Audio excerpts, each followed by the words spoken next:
Salam sejahtera saudara-saudara, kembali lagi bersama saya Diki di dalam program Renungan Harian pada hari ini.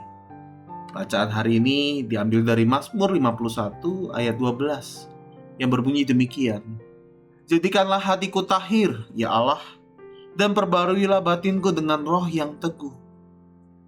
Saudara-saudara, ketika kita berbuat salah, maka wajar jika kita biasanya berusaha untuk memperbaiki keadaan. Kita akan berusaha untuk meminta maaf, bahkan mengganti rugi, atau bahkan berjanji untuk tidak mengulanginya lagi.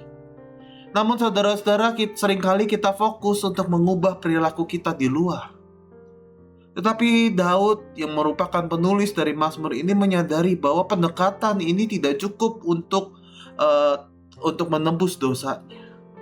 Ia saat ini berhadapan dengan dosa yang sangat besar terkait tentang dosanya terhadap Batsheba dan Uriah. Daud yang menulis Mazmur ini pada saat itu berada dalam titik terendah kehidupan spiritual dan moralnya.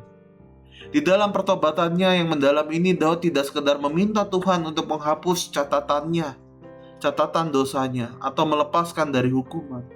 Ia meminta sesuatu yang jauh lebih radikal ataupun lebih jelas.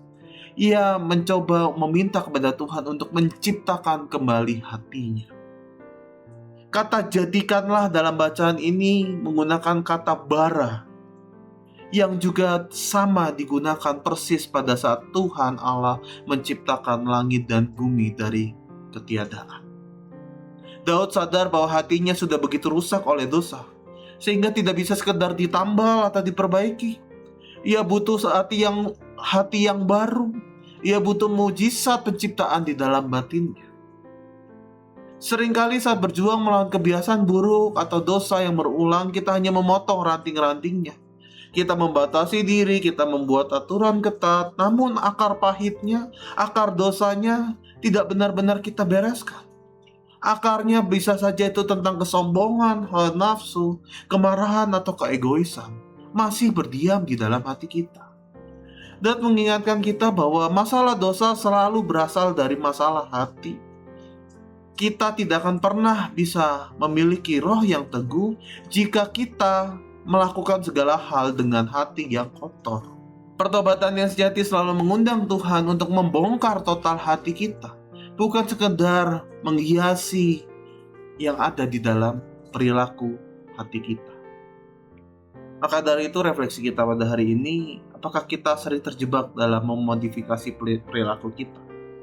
Terkadang kita berusaha merasa rohani hanya karena menghindari tindakan dosa tertentu secara fisik. Tetapi hati dan pikiran kita masih dipenuhi hal-hal yang tidak memuliakan Tuhan.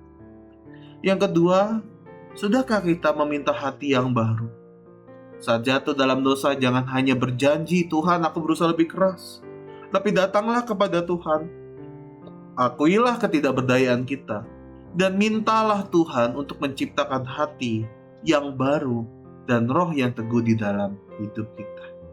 Selamat memasuki masa raya Prapaskah, selamat berpantang dan berpuasa.